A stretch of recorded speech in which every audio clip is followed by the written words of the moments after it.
আসসালামু আলাইকুম সুপ্রিয় ভিউয়ার্স, আজ আমি আপনাদের সামনে নিয়ে এসেছি আলুর মাশরুমের রেসিপিটি ভালো লাগলে অবশ্যই চ্যানেলটি সাবস্ক্রাইব করবেন এবং একটা লাইক দেবেন। আপনার একটি লাইক এবং সাবস্ক্রাইব আমাকে অনুপ্রেরণা যোগাবে আরও নিত্য নতুন ভিডিও তৈরির জন্য। আলুর মাশরুম তৈরি করার জন্য আমি এখানে 4টার মতো আলু আগে থেকেই সিদ্ধ করে নিয়েছি। এবার আলুটাকে খুব ভালোভাবে ম্যাশ করে নিতে হবে, যাতে আলুর মধ্যে কোনো দানা না থাকে। আলুর মধ্যে দানা থাকলে আলুর এই মাশরুমটা ভালোভাবে তৈরি হবে না। দেখুন ভিউয়ার্স, আমি আলুটাকে খুব ভালোভাবে ম্যাশ করে নিচ্ছি। আমার ম্যাশ করে নেওয়া হয়ে গিয়েছে। এ পর্যায়ে আমি এখানে সামান্য পরিমাণ লবণ দিয়ে দিয়েছি এবং দিয়ে দিলাম 3 চামচের মতো কর্নফ্লাওয়ার, আর দিয়ে দিচ্ছি হাফ চামচ গোলমরিচের গুঁড়া। এবার সমস্ত উপকরণ ভালোভাবে মিক্সড করে নিতে হবে। এ পর্যায়ে আমি হাত দিয়ে সমস্ত উপকরণ আলুর সঙ্গে মিক্সড করে নিচ্ছি। আলুর সাথে ভালো মতো মেখে মিক্সড করে নিতে হবে।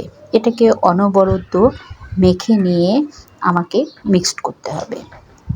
সুপ্রিয় ভিউয়ার্স, আলুর মাশরুমের এই রেসিপিটি খেতে খুবই সুস্বাদু। এ পর্যায়ে আমি সামান্য পরিমাণ সয়াবিন তেল এই আলুর মাশরুমের সঙ্গে মিশিয়ে নিয়ে এটাকেও ভালোভাবে মিক্সড করে নিচ্ছি। আমার মিক্সড করে নেওয়া হয়ে গিয়েছে। এই পর্যায়ে হাতটা ধুয়ে পরিষ্কার করে নিয়ে হাতে সামান্য পরিমাণ তেল মেখে নিয়ে এটাকে গোল গোল আকারে শেপ দিয়ে নিব। দেখুন, আমি আপনাদের দেখিয়ে দিচ্ছি। এভাবে সবগুলোকে আমি গোল গোলভাবে তৈরি করে নেব।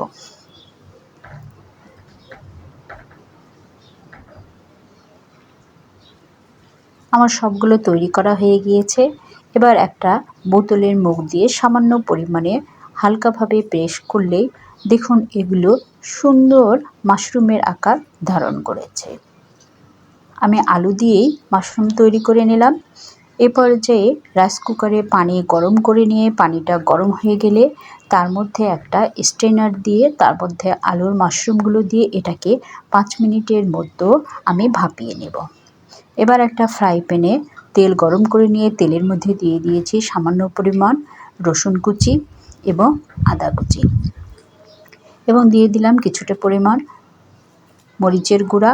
এখানে আমি 1 চামচ সয়া সস দিয়ে দিয়েছি এবং 1 চামচের মতো টমেটো সস দিয়ে এটাকে একটা সস তৈরি করে নেব।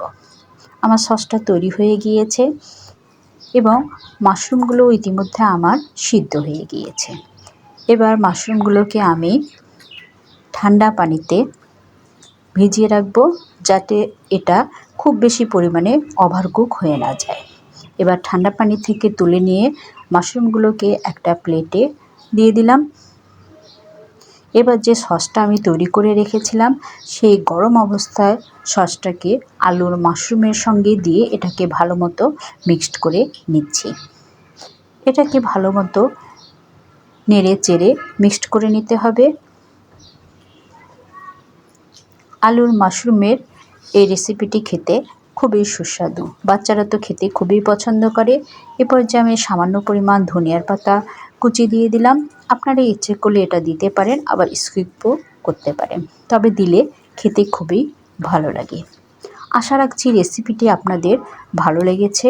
আর রেসিপিটি ভালো লাগলে অবশ্যই চ্যানেলটি সাবস্ক্রাইব করবেন এবং একটা লাইক দেবেন। আপনার একটি সাবস্ক্রাইব এবং লাইক আমাকে অনুপ্রেরণা যোগাবে আরও নিত্য নতুন ভিডিও তৈরি করার জন্য। সাবস্ক্রাইব দিলে আমি যে কোনো ভিডিও তৈরি করলে আপনার কাছে সেটা নোটিফিকেশন চলে আসবে। আপনি সেই ক্ষেত্রে সব ভিডিওগুলো আগে দেখতে পারবেন। সবাইকে অসংখ্য ধন্যবাদ।